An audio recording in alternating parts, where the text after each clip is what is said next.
Welcome, this is John Yanting. Very happy to see you again for this new year 2025. Hot potato, let's go. We're moving forward, and I want to start strong by giving you some key insights for this year to help you make it the best year of your life. And yes, each year can be the best year of your life because it's a year where you will evolve, transform, learn, and add to your life experience. And no matter what happens, whether it's positive or negative, we make it constructive. And that's my philosophy on this YouTube channel. I publish both as a podcast and in video format as well.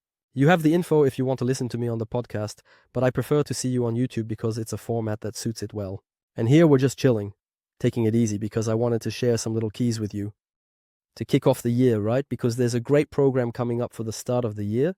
You'll have new formats, you'll have plenty of content, and most importantly, you'll have a New Year's conference. The conference I hold every new year to give you advice and tips to make this new year the best one of your life. So if you want to register, you have the information in the description. Take your place. Register for the conference. We will meet live, and you will have lots of advice on the context, the opportunities, the points of vigilance, and also the big keys to be able to make this year a magnificent year. And right off the bat, I want to start by saying that this year, yes, we will celebrate 5 years since 2020. It's already been 5 years, half a decade. Time flies so fast. But it's also a year where I know we can succeed, after quite a few challenging years. It's true that 2024 was very tough for those who are entrepreneurs. It depends on the fields, of course, but there are quite a few challenges we've been dealing with for a while. But 2024 was a disaster. I've seen a lot of businesses closing down. I've seen a lot of people struggling. I've seen people also retraining, questioning themselves, Well, that's the context, that's life. And it's true that I tend to say that now more than ever, it challenges us and pushes us to evolve and reinvent ourselves. And my advice goes in this direction. I don't have the universal answers for success, for achievement, or for everything that's going to happen. On the other hand, these are more keys about mindset, about what we can control and what we put in place to navigate, even in a context like this, of uncertainty. So when I say to crush it and rock it, in 2025, I think the first question to ask yourself, and it's very important, is what does crushing it mean for you? What does it mean? What does success mean to you? What does success mean to you? What will make this year a success for you? What is the big intention for your year?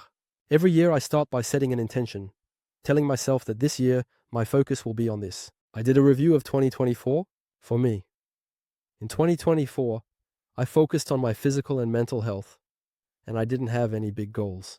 And even more, this is the first year where my business, my activity has been pushed very low on my priority list. If you want to check it out, if you haven't seen it, I did a review of 2024 where I shared the experience of a year without goals and a year just going with the flow. But this year, I've honestly decided to go all in.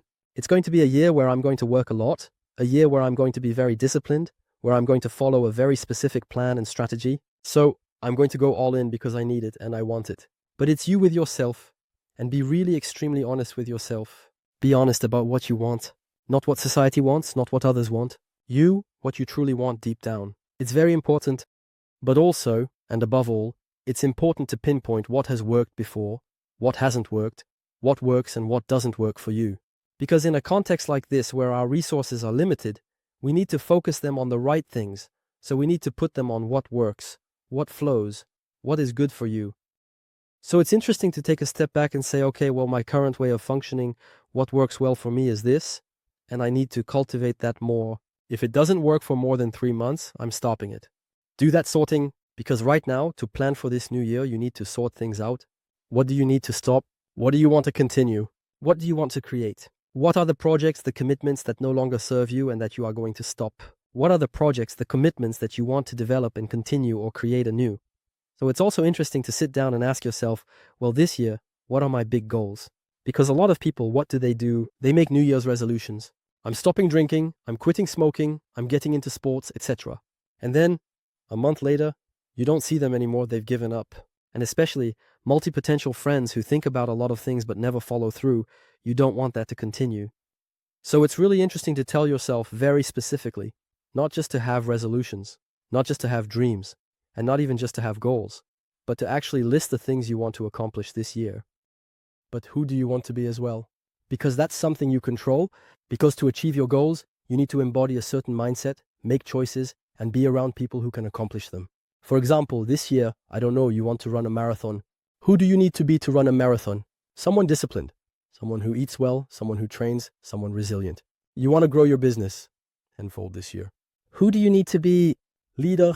You need to switch into leader mode, have a vision, recruit, and have the right systems and the right ecosystem. In short, you got the idea. It's not just about thinking, yes, achieving goals is important, but who do you need to be?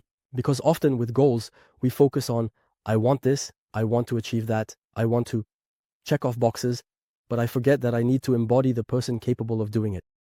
And from that, you can finally list some key points, some major goals for this year that are important to you in the key areas of your life. I'm not saying you should set 1 billion goals. I'm saying that generally, you should focus on 3 major important ones in 3 different areas of life, like career, relationships, health. It could also be money, personal development, or your contribution, whatever it is. But it's important to sit down and define it, because you know very well that having a plan, a strategy, and goals is good, but the difference comes from consistency and execution. So how do you execute regularly? Because you know very well that having a plan, a strategy, and goals is good, but the difference comes from consistency and execution. So how do you execute regularly? What routine are you going to set up? What system and ecosystem? Because I often talk about ecosystem. You will actually have, I think, in a few days or weeks, a video where I will show you my ecosystem, the one I'm using to crush it in 2025 to inspire you. But the idea, this will be an example, but for you, the idea is to think in terms of ecosystem. It's that when I talked about being the person capable of achieving it, that person has systems around them. She has goals. She has routines, she has processes, she has habits, and maybe people around her, a mindset. All of this creates an ecosystem that runs throughout the year, that evolves where you track and learn. But it's super important because when you have the structure, and here we're talking about the ecosystem, it's the structure that allows you to succeed. That's what supports you. So the structure, by the way, for everyone who wants to get structured for 2025, I'm going to open up coaching sessions if you want to discuss it, and I can help you get organized. There will be spots available at the beginning of the year. You have the information to make an appointment in the description. I'm mentioning this because it's New Year, so it's a new cycle, a new opportunity available. It's my job to help people get organized in their multiple projects and have an ecosystem that suits them, with the tools that fit them and the pace that works for them. Go check it out, make an appointment if it's something that interests you. If you need structure for 2025, let's make an appointment and discuss it. And that's exactly it. This structure also includes people, because it's important, if you want to crush it, to have an environment that lifts you up. And that's something that can be tough sometimes, is that no matter how good your structure is, if there are people around you who drag you down, if you're not in a stimulating work environment, if you don't have what's around you to help and contribute, it becomes harder. And I'm not saying it's impossible. I've already built a business in somewhat chaotic environments, but it's definitely harder. It takes more time, it costs more energy, and it discourages you much faster. An environment, especially right now, can be discouraging. On the other hand, this structure will be based not only, as I said, on processes and habits, but also on everything you can delegate, everything you can hand over to people who can help you, and everything you can set up as automation.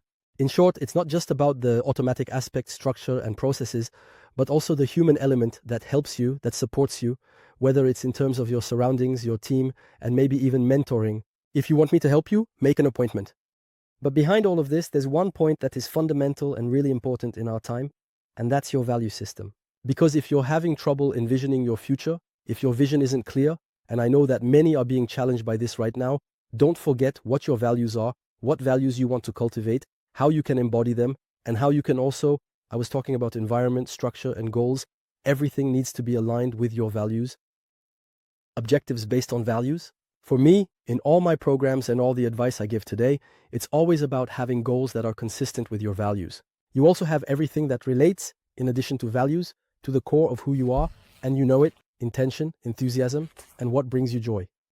You also have, in addition to that, everything that touches on your internal structure in terms of balance. It means managing your energy, successfully keeping your energy. Because as I often say, time management isn't just about time. There are 24 hours in a day, and they go by. No, what really matters is energy, the state you're in, the attention you focus on, and the last point, your priorities. We talked about priorities, what you're going to focus on this year, and how you're going to move forward in a much more intentional way. And moving forward more intentionally means being much more aware of yourself, of your environment, and of what you're doing. This awareness can also contribute to measuring and tracking your goals, your progress, but also your health. Having indicators, in fact. These indicators show you whether you're heading in the right direction or not. For example, when you start calculating and measuring your sleep, the quality of your sleep, it's important in order to optimize it. When you measure your performance indicators in business, that's when you see which lever to pull. When you also measure your weight and body fat percentage, that's when you can see what condition you're in. When you measure your performance in sports or professionally, that's when you can see your progress. I'm not saying you should get into obsessive measuring unless you're reaching a very high level, but it's still important to keep an eye on the indicators so you can head in the right direction and see your progress. In any case, that's the gist of it, and that's what I'm sharing with you. Don't worry, we'll be able to expand on this during the New Year's conference. In the resources I've made available to you in the description, it's going to help you kick off this year and set things in place. We're taking our time right now, and then also, and most importantly, don't forget that the most important thing is to do what matters to you, what feels right. Because I believe we're in an environment where we can quickly be guided by external factors, fears, and often react instead of focusing enough on ourselves. And I'm not saying to cut yourself off from the world, I'm saying to be in the world. What do we control? What do we want to bring? And to be very, very, very, this is really my motto, to be very consistent with yourself. What do I want? What do I not want? Where am I going? What are my values? How do I cultivate them? How do I contribute? Generally, if you follow this, you'll be on the right track. So, we're going to kick off this new year with lots of new things, lots of great stuff, and lots of beautiful projects. I have a lot of things going on right now. Exactly, I talked about plans. When I saw the thing, I thought, wow, we're going to need to allocate a lot of resources and develop quite a few things this year. But let's go, let's move forward. So I'm counting on you to be present because I really want to bring you a lot of value this year and contribute to helping you in your growth for 2025. Wishing you lots of success. We're starting this new cycle and here we go. See you soon.